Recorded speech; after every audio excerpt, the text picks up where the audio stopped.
8255 and date. Today it's called Bait and Switch. Hello, Miami. You're on WNWS. Yes, I do have a comment regarding advertising. And one of it is a lot of these talk stations are guilty of. Are like you, they're Wait, we lost you. One of these, a lot of these talk stations that do what? Are guilty of it. Oh, guilty. I'm sorry, yeah. Just like a few seconds ago, how they, with the live spots, like, you know, if you want just a few minutes ago, somebody could be discussing the evils of mutations among so-and-so, whatever, and suddenly goes, and then they stop everything and put it to a screeching halt and start talking about the restaurant or whatever the case may be, just like you went into the spot with the Miracle Ice. No, it's not Miracle Ice. It's called Linamis Spray. Well, Miracle Ice is another product. Well, see, that's what I'm saying. It just, I try and, you know, since the product doesn't really appeal to me. No, you never get pain, I can tell. Of course. Just give it. Go ahead. But that's the problem. I hear a lot of people, like one day I heard a host a few weeks ago talking about how dangerous the FDC food colorings are, and the next second you hear him doing a spot for a commercial restaurant. Well, sir, how would you change that when you see it's logged to run? You can't tie in your subject matter necessarily always that you're talking on a live talk show to your live commercials or any of the commercials that come along. They are logged at a certain time, and that's when they are done. Yes, but what I don't like is the whole fact that they're done live. In other words, you'd rather have the commercials pre-recorded? Yes, and I think it loses a lot of the, you know, if they're pre-recorded something else, but to put a screeching halt to everything and, you know, for the host to digress. Yeah, go ahead, okay, Larry. Let me make a comment about that. Okay, as an advertising agency, one of the things that we like about live commercials by a personality, now whether that happens to be on WNWS or any other radio station, the fact that that person gives what we will call a quasi-endorsement, okay, of the product. In many cases, and Craig will know this, that if you're talking about a particular restaurant, you will come to the restaurant, you will try the restaurant, you will try the food. If you're talking about, in our particular case, we do happen to have a couple of clients who are using your station, and we had one of the personalities from WNWS came out and met the owners of a couple of my clients so they could actually talk about the place itself, as opposed to just a script saying, well, I want you to shop at XYZ flooring store because it's a nice place. They could say, I went there, I met the owners, I saw what the merchandise looked like, I met their help, I talked to some customers who were in the store, they told me how nice the people were in their service and everything else. This kind of endorsement, okay, is something that we as an advertising agency are willing to pay for because that's better than just hiring Joe Smith, an announcer, to sit and record the commercial. Now, granted, we pay more for that, but it's worth it because of the results.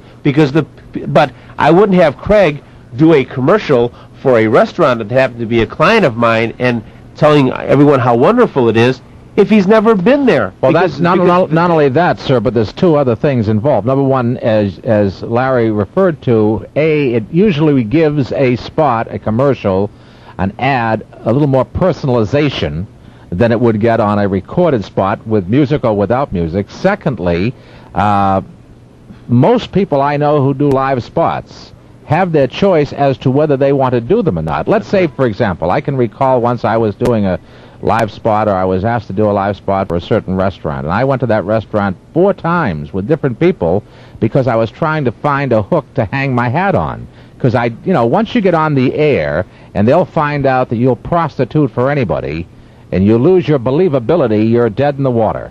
And I finally went back to the sales manager at the station and said, gee, the guy's a nice guy, but I don't know how I can go on and do this spot because I just can't personally find anything to relate to tell other people about.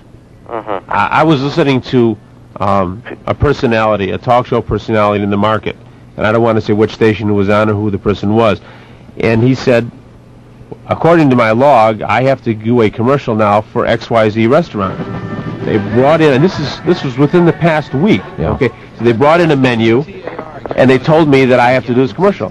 Folks, I have never been to the restaurant. I can't do that. I don't understand why the people in the continuity department couldn't write a commercial, or why the sales staff was so ridiculous to do it.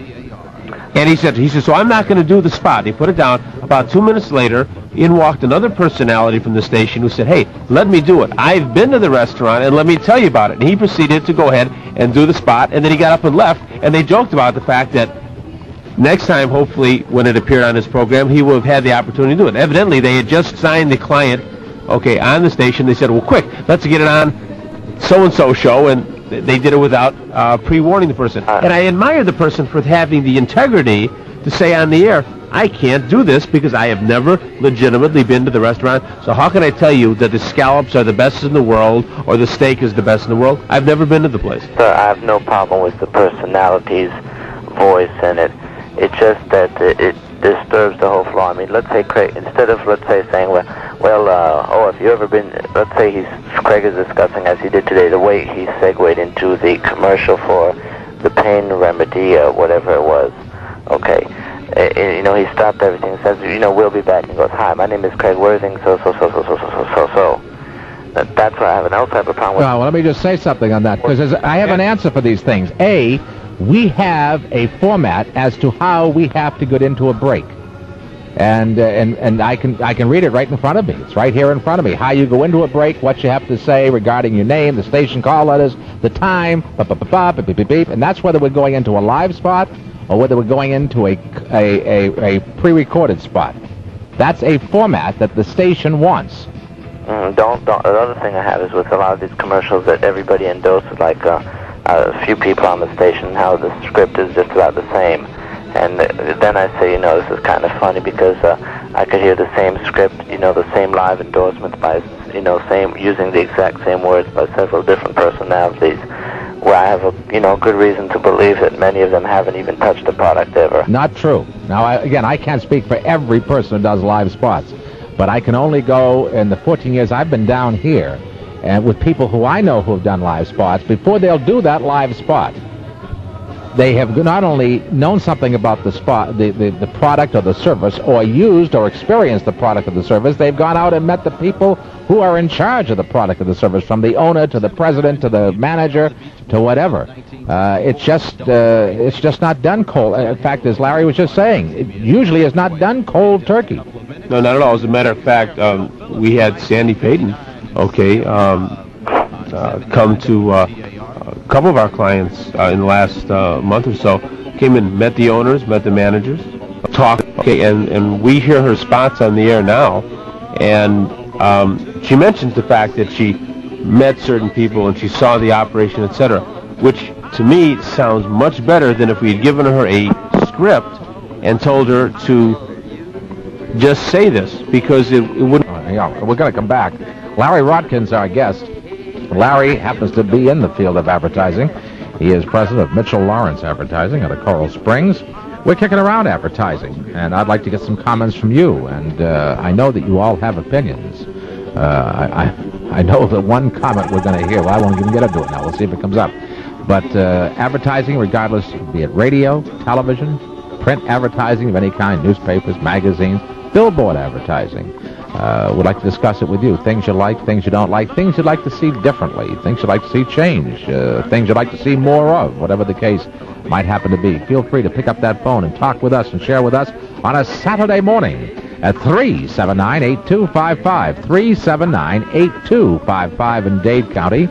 And in Broward County, it's 389-8255, 389-8255. We have lines open and available as you hopefully wake up the next hour. We come back as we check out a little news here from ABC.